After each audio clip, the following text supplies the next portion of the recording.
اللہ تعالیٰ نے انسان کو اگر کوئی دولت دی ہے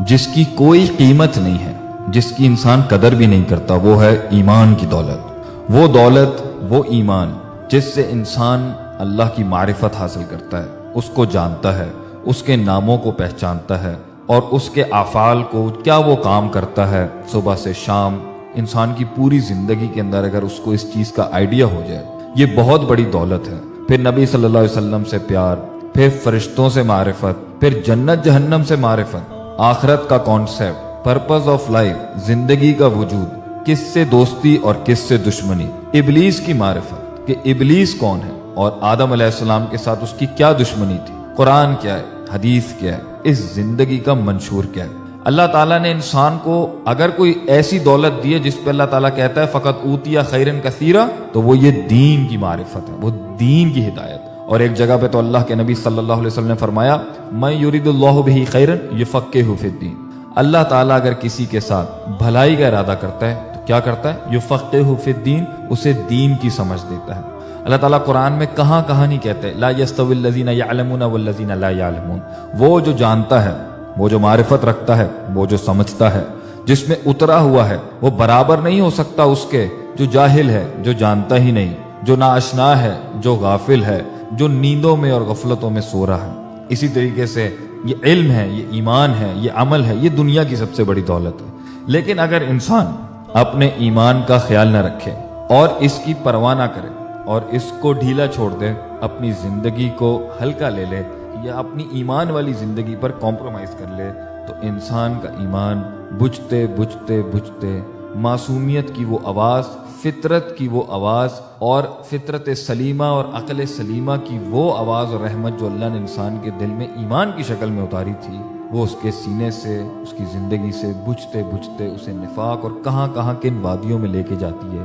کہ اس سے بڑا نقصان اور خسارہ نہیں، جو اللہ تعالیٰ کہتے ہیں والعصر ان الانسان لفی خسر۔ تو یہ شروعات کہاں سے ہوتی ہے کہ انسان میں سب سے پہلے نسیان آتا ہے، عن ذکر اللہ، اللہ کی یاد سے، اللہ کی پہچان سے، اللہ کے افعال سے، اللہ تعالیٰ کے کرشموں سے، اس کے معجزات سے اور اس کی صفات سے۔ اور یہ کب ہوتا ہے؟ جب وہ اللہ کی کونی اور شرعی آیات یعنی قرآن و حدیث کے اندر جو اللہ کا ذکر ہے اور جو اس پوری کائنات میں اللہ کا ذکر ہے اور جتنے بھی مفعولات ہیں جس میں اللہ کا ذکر ہے، کیونکہ اللہ تو اپنے فعل کا فاعل ہے، مگر اگر اللہ کے کام، اللہ کے معجزے، اللہ کے کرشمے اور اللہ کی ذات کا کمال دیکھنا ہو تو اللہ کے کاموں میں دیکھیں۔ اگر آپ نے اس کا رحم دیکھنا ہے تو اس کی رحمت دیکھیں، رحمان سمجھ میں آ جائے گا۔ اگر آپ عادل کو سمجھنا چاہتے ہیں تو اس کی عدالتوں کو دیکھیں، اس کے احتسابات کو دیکھیں وہ کیسے محاسبہ کرتا ہے لوگوں کا اور کیسے بخشتا ہے لوگوں کو اور کیسے انجام تک پہنچاتا ہے۔ اس لیے مفعول کو ہی جان کے جو اللہ کے کام ہیں، جو اس نے کیے ہیں اور کرتا آیا ہے اور کر رہا ہے اور ہمیشہ کرے گا، اس سے فاعل کی معرفت ہوتی ہے، اللہ کی معرفت ہو جائے گی۔ انسان جب اللہ کے قرآن کے اندر اور اللہ کے نبی کی حدیث کے اندر سے اپنا ذہن ہٹاتا ہے، نسیان میں جاتا ہے، تو اس کے سینے کے اندر ایک ویکیوم کریٹ ہوگا، جدھر اس کا علم بجھنا شروع ہو جائے گا، ایمان دبنا شروع ہو جائے گا، ایمان گھٹنا شروع ہو جائے گا۔ اور یہ دوسرا نسیان بن جاتا ہے کہ اگر انسان اللہ کی مخلوق میں غور و فکر چھوڑ دے، افلا ينظرون الى الابل كيف خلقت والى السماء كيف رفعت والى الجبال كيف نصبت والى الارض كيف سطحت۔ آسمان، زمین، اونٹ، مکھی، مچھر، اللہ تو کن چیزوں کا ذکر نہیں کرتا کہ دیکھو ان کو، غور سے دیکھو۔ لیکن جب یہ نسیان بڑھتا جاتا ہے تو یہ انسان میں دوسری بیماری، دوسرا اسٹیشن لے کے آتا ہے اس کے ایمان کا، وہ ہے استوحش من اللہ۔ وہ اللہ سے وحشت دلاتا ہے انسان کو، اللہ والوں سے وحشت دلاتا ہے، اللہ کی باتوں سے وحشت دلاتا ہے، اللہ کے ذکر سے وحشت دلاتا ہے، اور انسان کا دل کرتا ہے میں بھاگ جاؤں، جب بھی دین کی باتوں میں بھاگ جاؤں، مالک کا ذکروں میں بھاگ جاؤں، قبر کا ذکروں میں بھاگ جاؤں، میں دور ہو جاؤں، مجھے اس کی طرف کوئی ترغیب نہیں ہو رہی، میرا دل نہیں مانتا ان کو سننے کا۔ اور یہ آہستہ آہستہ بڑے دین والے اور جو دین کی طرف کوشش کر رہے ہیں، سب کے ساتھ یہ ایسا ہوتا ہے، ہم اور آپ سبھی اس کا شکار ہو جاتے ہیں اور انسان میں یہ وحشت پیدا ہوتی ہے۔ And at the same time اسی لمحے اور انہی اوقات اور انہی لحظات اور انہی دنوں اور انہی ایام میں رغبت الی دنیا بھی شروع ہو جاتی ہے کہ انسان کو دنیا سے رغبت ہو جاتی ہے، اسے دنیا کی وہ چیزیں جو اللہ سے دور کرتی تھیں اس میں اس کا دل لگنا شروع ہو جائے گا، اسے محبت ہونا شروع ہو جائے گی، اسے ان کی طرف ایک دلی کشش محسوس ہوگی، غلط کاموں سے، وقت کو ضائع کرنے سے، فضول چیزوں کے اندر، لغو لہو کھیل کود تماشوں کے اندر، اور وہ اپنی زندگی کو ایک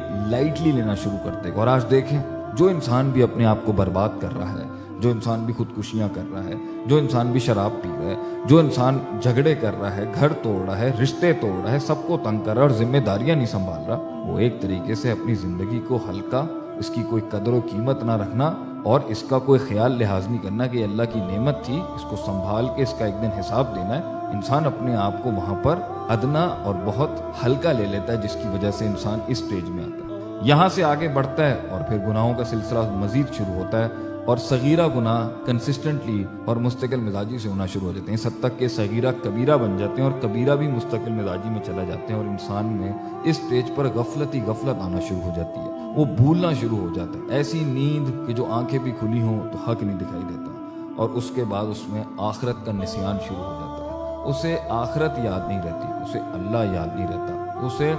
یہ نہیں پتا جہنم کیا ہوتی ہے، جنت کی امید نہیں ہوتی، جہنم کا ڈر نہیں ہوتا، قبر کے سوالوں کا خوف نہیں ہوتا، اور روز محشر اور ایک دن جو ہم نے اللہ کے سامنے آتا ہے وہ اس نسیان میں چلا جاتا ہے۔ اور آگے کیا ہوتا ہے؟ وَتْمَأَنُّ بِهَا، اس میں ایک طمانینت آ جاتی ہے، ایک اطمینان آ جاتا ہے دنیا کے اوپر، یہ دنیا جو فانی ہے، جس میں خوف ہے، غم ہے، دھوکے ہیں، بے وفائیاں ہیں، اور اس کے اندر کامیابیاں بھی ہیں، مگر اگر وہ عقیدے اور نظریے کے ساتھ ہو، ورنہ تو ایک قانون کے مطابق آپ جتنا کھائیں گے، جتنا کنزیوم کریں گے، وہ آپ کو اس کے اندر سے آپ کو سکون دینے والا وہ مادہ ہی ختم ہو جائے گا، لیکن انسان کا پھر دل لگنا شروع ہو جاتا ہے۔ وَتْمَأَنُّ بِهَا، سورہ یونس میں اللہ فرماتے ہیں کہ اس کا دل میں اطمینان آنا شروع ہو جاتا ہے، وہ اس کے اوپر ٹھہرنا شروع ہو جاتا ہے، اور وہ دنیا کی چیزوں پر راضی ہونا شروع ہو جاتا ہے، اور پھر اس کے بعد اس کے پاس وہ باطل دلائل ڈھونڈنا شروع کرتا ہے تاکہ وہ حق سے بھاگ سکے، اور اپنے اندر دلائل ڈھونڈ رہا ہوتا ہے کہ نہیں، ایمان کی زندگی کے اندر یہ مسائل ہیں، ایمان میں یہ سختیاں ہیں، ایمان کے رستے میں یہ نہیں ملتا، ایمان کے رستے میں کوئی مزہ نہیں ہے، ایمان کے رستے میں کوئی سکون نہیں ہے،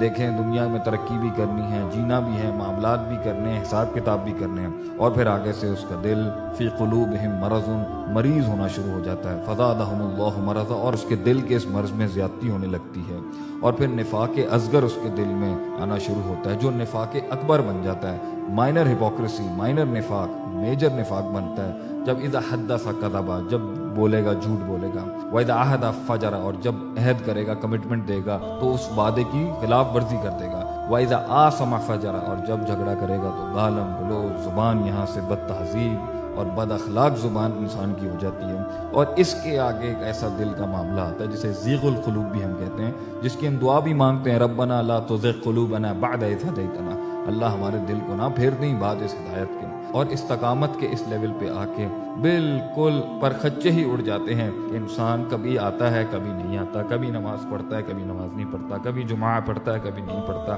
کبھی قرآن پڑھتا ہے کبھی قرآن نہیں پڑھتا، کبھی سچ بولتا ہے کبھی جھوٹ بولتا ہے۔ یہ آخری سٹیجز ہوتی ہیں اس حد تک کہ انسان کے دل پہ ران، دل کے اوپر ایک زنگ اتنا ہو جاتا ہے، اور پھر حتی تعلق قلبہ، اس کے دل کے اوپر کالک ہی کالک چھا جاتی ہے، حق کی معرفت کھو بیٹھتا ہے، منکر کی معرفت کھو بیٹھتا ہے،